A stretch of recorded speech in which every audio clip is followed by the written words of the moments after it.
ಜಗದೊಡೆಯ ಕಾಶಿ ವಿಶ್ವನಾಥನನ್ನು ನೋಡುವುದೇ ಭಾರತೀಯರ ಬಹುದೊಡ್ಡ ಆಶಯವೂ ಹೌದು. ಕಾಶಿ ಯಾತ್ರೆ ಮಾಡಬೇಕಾದರೆ ಯೋಗವೂ ಬೇಕು, ಭಾಗ್ಯವೂ ಬೇಕು. ಮೊದಲು ನಾವು ಉಡುಪಿ ಸಮೀಪದ ಬಾರ್ಕೂರಿನ ರೈಲ್ವೆ ಸ್ಟೇಷನ್ನಿಗೆ ಬಂದು ರೈಲಿಗಾಗಿ ಕಾದೆವು. ಮುರುಡೇಶ್ವರದಿಂದ ಕರ್ನಾಟಕದ ರಾಜಧಾನಿಗೆ ಹೋಗುವ ಟ್ರೈನಿಗಾಗಿ ಕಾಯುತ್ತಾ ಕೂತ 15 ನಿಮಿಷದಲ್ಲಿ ಟ್ರೈನ್ ಬಂತು. ವೀಕೆಂಡ್ ಆದ್ದರಿಂದ ಪ್ರಯಾಣಿಕರು ತುಂಬಿಕೊಂಡಿದ್ದರು. ಅಂತೂ ಇಂತೂ ಒಳಕ್ಕೆ ನುಗ್ಗಿ ಮೊದಲೇ ಬುಕ್ ಮಾಡಿದ್ದ ಸೀಟಿನಲ್ಲಿ ಕೂತೆವು. ಪ್ರಕೃತಿಯ ನಡುವೆ ಕಣ್ಣು ಹಾಯಿಸಿದಾಗ ಉಡುಪಿ ಸ್ಟೇಷನ್ ಬಂತು. ಉಡುಪಿಯಲ್ಲಿ ಟ್ರೈನಿಗೆ ಹತ್ತುವವರ ಸಂಖ್ಯೆಯನ್ನು ಕಡಿಮೆ ಇರಲಿಲ್ಲ. ಮುಂಜಾನೆ ಬೆಂಗಳೂರಿಗೆ ಬಂದೆವು. ಬೆಂಗಳೂರಿಗೆ ಬಂದ ಮೇಲೆ ಇನ್ನು ಬೆಂಗಳೂರು ಏರ್ಪೋರ್ಟಿಗೆ ಹೋಗುವುದೆಂದರೆ ದೊಡ್ಡ ಸಾಹಸ ಮಾಡಿದಂತೆ ಸರಿ. ಗಿಜಿಗಿಜಿಗುಟ್ಟುವ ವಾಹನದ ರಾಶಿಯ ನಡುವೆ ಟ್ರಾಫಿಕ್ ಸಮಸ್ಯೆ ಇದ್ದೇ ಇರುತ್ತದೆ. ಬೆಂಗಳೂರು ಒಂದು ಥರ ಗಡಿಬಿಡಿ ಲೋಕ ಇದ್ದ ಹಾಗೆ. ಎಲ್ಲವೂ ಗಡಿಬಿಡಿಯಲ್ಲಿಯೇ ಸಾಗಬೇಕಾದುದು ಇಲ್ಲಿ ಅನಿವಾರ್ಯ.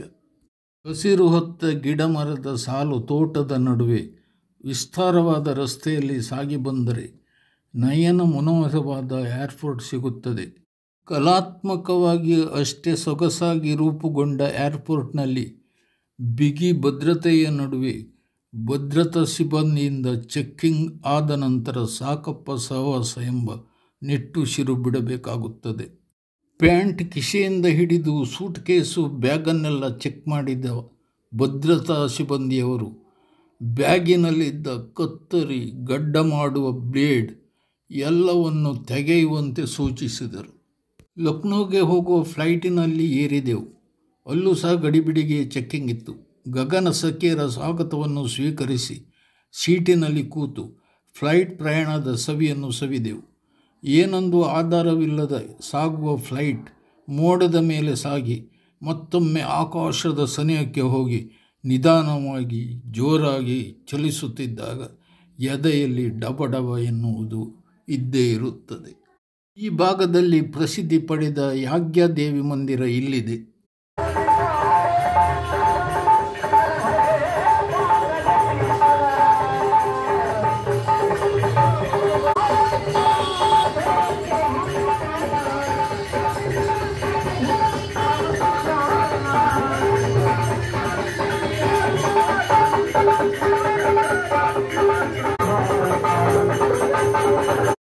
ಪರ್ಣಕುಟೀರ ದೇವಸ್ಥಾನ ಅಚ್ಚರಿ ಮೂಡಿಸುತ್ತದೆ. ರಾಮ ತನ್ನ 14 ವರ್ಷ ವನವಾಸದಲ್ಲಿ ಇಲ್ಲಿ ಪರ್ಣಕುಟೀರ ರಚಿಸಿ ಹೆಂಡತಿ ಸೀತಾದೇವಿ ತಮ್ಮ ಲಕ್ಷ್ಮಣನೊಂದಿಗೆ ವಾಸಿಸುತ್ತಿದ್ದನಂತೆ.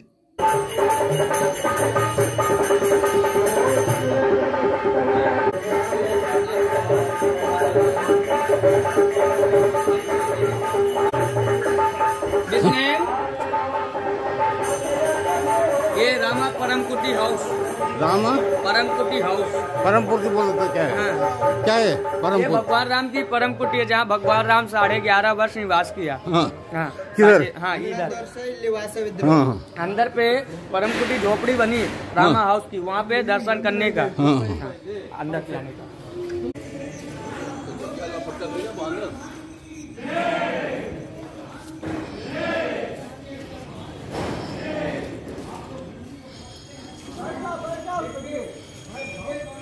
यहाँ पे भगवान राम बैठकर कंदमूल खाते थे। जब देखा ऋषि मुनि भगवान का मन लग गया तो भगवान के लिए कंदमूल फल लाते थे। अब कंदमूल फल मिलता नहीं तो भगवान का दूध का भोग लगता है।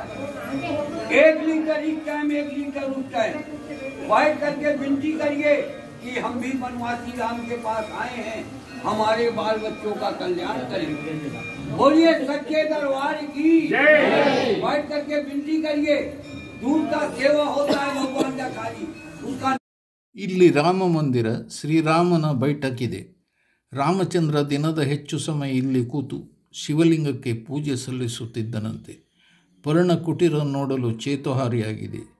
ಸುತ್ತಲೂ ದೃಷ್ಟಿ ಹರಿಸಿದರೆ ತಗ್ಗಿನಲ್ಲಿರುವ ಸೌಂದರ್ಯವನ್ನು ಸವಿಯಬಹುದು. ಪರ್ಣಕುಟೀರದಲ್ಲಿರುವ ಶ್ರೀರಾಮಚಂದ್ರ ಮಂದಿರ ಸೊಗಸಾಗಿದೆ. ಮೂರ್ತಿ ಆಕರ್ಷಕವಾಗಿದೆ. ಹೆಸರಿನಂತೆ ಪರ್ಣಕುಟೀರ ನೋಡಿದಾಗ ಶ್ರೀರಾಮಚಂದ್ರ, ಸೀತಾದೇವಿ, ಲಕ್ಷ್ಮಣಾದಿಯಾಗಿ ಎಲ್ಲರೂ ಕಣ್ಣೆದುರು ಗೋಚರಿಸುತ್ತಾರೆ. ನಾವು ಕಾಶಿಗೆ ಹೋಗುವುದಕ್ಕಿಂತ ಮುಂಚೆ ಉತ್ತರ ಪ್ರದೇಶ ಮತ್ತು ಮಧ್ಯಪ್ರದೇಶದ ಗಡಿಯಲ್ಲಿರುವ ಅನೇಕ ದೇವಸ್ಥಾನವನ್ನು ವೀಕ್ಷಿಸಿದೆವು. ಚಿತ್ರಕೂಟದ ಸುತ್ತೆಲ್ಲ ತಿರುಗಾಡಿದೆವು. ನದಿಯಲ್ಲಿ ದೋಣಿಯಲ್ಲಿ ಸಂಚರಿಸಿದಾಗ ಕಾಶ್ಮೀರದ ದೋಣಿ ವಿಹಾರದ ನೆನಪಾಗುವುದು ಸಹಜವೇ ಆಗಿದೆ. ನಾವು ಲಕ್ನೋದ ಏರ್ಪೋರ್ಟ್ನಲ್ಲಿ ಇಳಿದಾಗ ಅಡಿಗಾ ಸಂಸ್ಥೆಯ ರಾಜಶೇಖರ್ ನಮ್ಮನ್ನೆಲ್ಲ ಸ್ವಾಗತಿಸಿದರು. ಒಟ್ಟು 40 ಮಂದಿ ಬೆಂಗಳೂರಿನಿಂದ ಬಂದ ಪ್ರವಾಸಿಗರು ನಮ್ಮೊಡನೆ ಸೇರಿಕೊಂಡರು. ಎಲ್ಲರಿಗೂ ಕಾಶಿ ವಿಶ್ವನಾಥನನ್ನು ನೋಡುವ ತವಕ ಇತ್ತು. ಕಾಶಿಯಲ್ಲಿರುವ ಬನಾರಸ್ ಹಿಂದೂ ವಿಶ್ವವಿದ್ಯಾಲಯ ಅಂತಾರಾಷ್ಟ್ರೀಯ ಮಟ್ಟದಲ್ಲೂ ಹೆಸರು ಪಡೆದಿದೆ. ಹಿರಿಯ ರಾಷ್ಟ್ರೀಯವಾದಿ ಚಿಂತಕ ಪಂಡಿತ್ ಮದನ್ ಮೋಹನ್ ಮಾಲವೀಯ ಅವರು 1916ರಲ್ಲಿ ಇದನ್ನು ಸ್ಥಾಪಿಸಿದರು. ಈ ಕಾರ್ಯದಲ್ಲಿ ಡಾಕ್ಟರ್ ಅನ್ನಿ ಬಿಸೆಂಟ್ ಅವರು ಮಹತ್ವದ ಪಾತ್ರ ವಹಿಸಿದ್ದರು. ಇಲ್ಲಿ ವಿಶ್ವನಾಥ ದೇವಸ್ಥಾನವೂ ಇದೆ.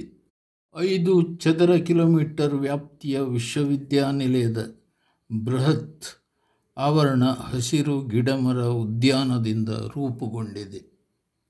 ತುಳಸಿ ರಾಮಾಯಣ ಬರೆದ ತುಳಸಿದಾಸರ ಮಂದಿರ ಆಕರ್ಷಕವಾಗಿದೆ. ಮಂದಿರದ ಗೋಡೆಯ ಸುತ್ತ ತುಳಸಿದಾಸರ ಕೃತಿಯನ್ನು ಸೊಗಸಾಗಿ ಬರೆಯಲಾಗಿದೆ. ಇನ್ನೊಂದು ದುರ್ಗಾದೇವಿಯ ಮಂದಿರ ನೋಡಲು ಸುಂದರವಾಗಿದೆ. ಅಲ್ಲೇ ಹತ್ತಿರದಲ್ಲಿರುವ ಭೈರವ ದೇವಸ್ಥಾನ ಸೊಗಸಾಗಿ ಸುಂದರವಾಗಿದೆ. ಇಲ್ಲಿಂದ ಅಲ್ಲಿಗೆ ಹೋದವರು ಉರುಟು ಕಾಯಿ ಬಿಡುವ ತರಕಾರಿ ಗಿಡವನ್ನು ನೆಟ್ಟು ಕಾಯಿ ಪಡೆದರು. ಅದಕ್ಕೆ ಕಾಶಿ ಕುಂಬಳಕಾಯಿ ಎಂದು ಹೆಸರು ಕೊಟ್ಟರು. ಯಕ್ಷಗಾನದಲ್ಲೂ ಕಾಶಿಮಾಣಿಯ ಪ್ರವೇಶವಾಗುವುದು ಇದೆ. ಹೆಡ್ಡನಾಗಿಯೂ ಬುದ್ಧಿವಂತನಾದ ಕಾಶಿಮಾಣಿಯ ಹೆಸರು ಬರುವುದಕ್ಕೆ ಕಾಶಿಯೇ ಮೂಲ ಕಾರಣವಂತೆ. ಈ ಹಿಂದೆ ಕಾಶಿಗೆ ಹೋಗುವವರು ತಮ್ಮ ಉತ್ತರ ಕ್ರಿಯಾದಿಯನ್ನೆಲ್ಲ ಪೂರೈಸಿ ವಾಪಸ್ಸು ಬಂದರೆ ಬಂದೆವು, ಇಲ್ಲದಿದ್ದರೆ ಇಲ್ಲ ಎಂದು ಸುಮಾರು 60 ವರ್ಷದಿಂದ ಒಟ್ಟು ಮಾಡಿ ಸಂಗ್ರಹಿಸಿದ ಕಾಶಿ ಗಂಟನ್ನು ತಮ್ಮ ಗಂಟು ಮೂಟೆಯೊಂದಿಗೆ ಕೊಂಡು ಹೋಗಿ ಕಾಶಿ ವಿಶ್ವನಾಥನ ಡಬ್ಬಿಗೆ ಹಾಕುತ್ತಿದ್ದರು. ಅಂದು ಕಾಶಿಗೆ ಹೋಗುವುದೆಂದರೆ ಯಾಗ ಯಜ್ಞ ಮಾಡಿದಷ್ಟೇ ಕಷ್ಟ. ವಾಹನ ಸೌಕರ್ಯವಿಲ್ಲದ ಆ ಸಮಯದಲ್ಲಿ ನಡೆದುಕೊಂಡೇ ಒಳದಾರಿಯಲ್ಲಿ ಹೋಗಬೇಕಾದುದು ಅನಿವಾರ್ಯವಾಗಿದೆ. ದೋಣಿಯ ಮುಖಾಂತರ ನದಿ ದಾಟಿ ಕಾಡು ದಾರಿಯಲ್ಲಿ ಹೆಜ್ಜೆ ಹಾಕಿ ಹೆಚ್ಚು ಕಡಿಮೆ 1 ವರ್ಷದ ನಂತರ ಕಾಯಿಲೆ ಜ್ವರ ಬರದೇ ಇದ್ದರೆ ಕಾಶಿಯನ್ನು ಮುಟ್ಟಬಹುದು. ಅನೇಕರಿಗೆ ಆರೋಗ್ಯ ಸಮಸ್ಯೆ ಎದುರಾಗಿ ನಡು ದಾರಿಯಲ್ಲಿ ಪ್ರಾಣ ತ್ಯಾಗ ಮಾಡುವುದು ಉಂಟು. ಇಲ್ಲಿ ಗಂಗಾ ನದಿಯಲ್ಲಿ ಸ್ನಾನ ಮಾಡಿದರೆ ಸದ್ಗತಿ, ಇಲ್ಲಿ ಸತ್ತರೆ ಮೋಕ್ಷ ಪ್ರಾಪ್ತಿ ಎಂಬ ಪ್ರತೀತಿ ಇದೆ.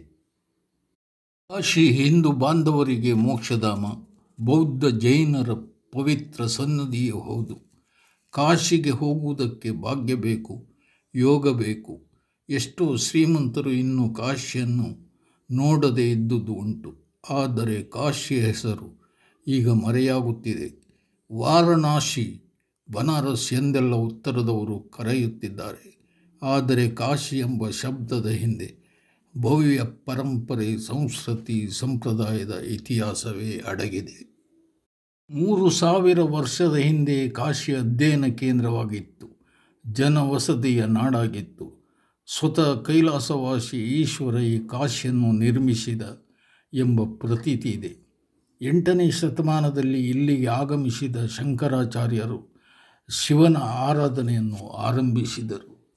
ಕ್ರಿಸ್ತಶಕ 1300ರಲ್ಲಿ ಅಫಘಾನ್ ರಾಜರು ಇಲ್ಲಿ ವ್ಯಾಪಕ ಹಾನಿ ಮಾಡಿದರೆ ನಂತರ ಮೊಘಲ್ ರಾಜರು ಇನ್ನಷ್ಟು ಹಾನಿ ಮಾಡಿದರು.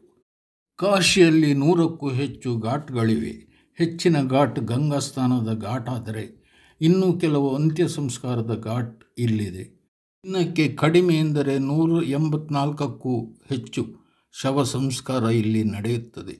ನಡು ರಾತ್ರಿಯಲ್ಲಿ ಇಲ್ಲಿಗೆ ಬಂದು ಶವ ಸಂಸ್ಕಾರವಾದ ಜಾಗದಿಂದ ಬೂದಿಯನ್ನು ಸಂಗ್ರಹಿಸಿ ವಿಶ್ವನಾಥನಿಗೆ ವಿಭೂತಿಯಾಗಿ ಉಪಯೋಗಿಸುತ್ತಾರೆ ಎಂಬ ನಂಬಿಕೆ ಇಲ್ಲಿದೆ.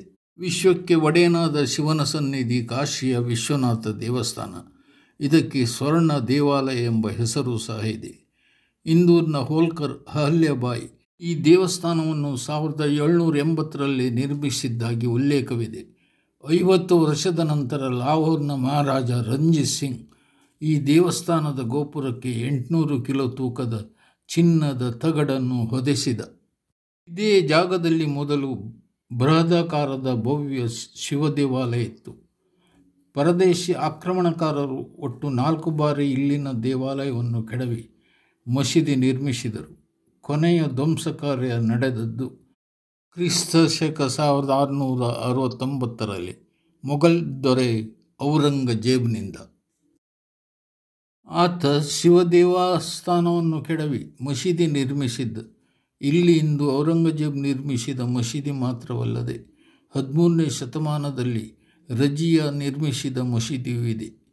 ದೇವಸ್ಥಾನವನ್ನು ಆಕ್ರಮಿಸುವ ಸಮಯದಲ್ಲಿ ಇಲ್ಲಿನ ಜ್ಯೋತಿರ್ಲಿಂಗವನ್ನು ಜ್ಞಾನವಪಿ ಬಾವಿಗೆ ಎಸೆಯಲಾಗಿತ್ತು.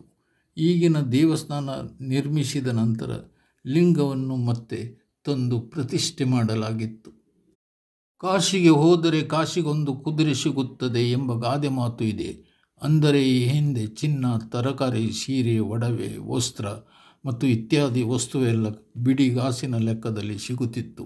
ಕಾಶಿಗೆ ಬಂದವರು ಹಿರಿಯರ ಶ್ರಾದ್ದ ಕಾರ್ಯ, ಪಿಂಡ ಪ್ರದಾನ ಇತ್ಯಾದಿ ಅಪರ ಕಾರ್ಯಕ್ರಮ ಮಾಡುವುದಿದೆ. ಇಲ್ಲಿರುವ ಇನ್ನೊಂದು ದೇವಾಲಯ ಜಗನ್ನಾಥ ಮಂದಿರ. ಸುಂದರವೂ ವೈಭವದಿಂದ ಕೂಡಿದ್ದು ಆಗಿದೆ. ಜಗನ್ನಾಥನ ವಿಗ್ರಹ ಕಲಾತ್ಮಕವಾಗಿದೆ. ಜೊತೆಗೆ ರಾಮ, ಸೀತೆ, ಲಕ್ಷ್ಮಣರ ವಿಗ್ರಹವು ಆಕರ್ಷಕವಾಗಿದೆ. ಸುಂದರ ಶಿವಾಲಯ ಇಲ್ಲಿದೆ. ನೈಮಿಷಾರಣ್ಯ, ಚಿತ್ರಕೂಟ ಮತ್ತು ಚಕ್ರತೀರ್ಥದಲ್ಲಿ ದೇವಸ್ಥಾನಕ್ಕೇನು ಕಡಿಮೆ ಇಲ್ಲ. ಕಂಡಲ್ಲಿ ದೇವಸ್ಥಾನವನ್ನು ನೋಡಬಹುದು. ಚಿಕ್ಕ ಗುಡಿಯಿಂದ ಹಿಡಿದು ದೊಡ್ಡ ದೊಡ್ಡ ವೈಭವದ ದೇವಸ್ಥಾನ ಇಲ್ಲಿದೆ. ರಾಮನ ಬಂಟ ಹನುಮಂತನ ಎತ್ತರದ ಮೂರ್ತಿ ಆಕರ್ಷಕವಾಗಿದೆ. ಇನ್ನೊಂದು ದೇವಸ್ಥಾನ ಜಾನಕಿ ರಾಮ ದೇವಸ್ಥಾನ ಇಲ್ಲಿದೆ. ತ್ರಿಶಕ್ತಿ ದೇವಸ್ಥಾನ ಸುಂದರವಾಗಿದೆ. ಎಲ್ಲಿ ಹೋದರೂ ದೇವಸ್ಥಾನ, ಗುಡಿಗೋಪುರ ಪ್ರವಾಸಿಗರನ್ನು ಭಕ್ತಿಯ ಪರಾಕಾಷ್ಠೆಗೆ ಏರಿಸುತ್ತದೆ. ದೇವಸ್ಥಾನದ ಬೀಡು ಪ್ರಕೃತಿಯ ನೆಲವೀಡಾದ ಇಲ್ಲಿ ಪಂಚಪಾಂಡವರ ದೇವಸ್ಥಾನ. ಭರತ ರಾಮನನ್ನು ಭೇಟಿಯಾದದ್ದು, ಅವರ ಪಾದುಕೆಯನ್ನು ನೋಡಬಹುದು.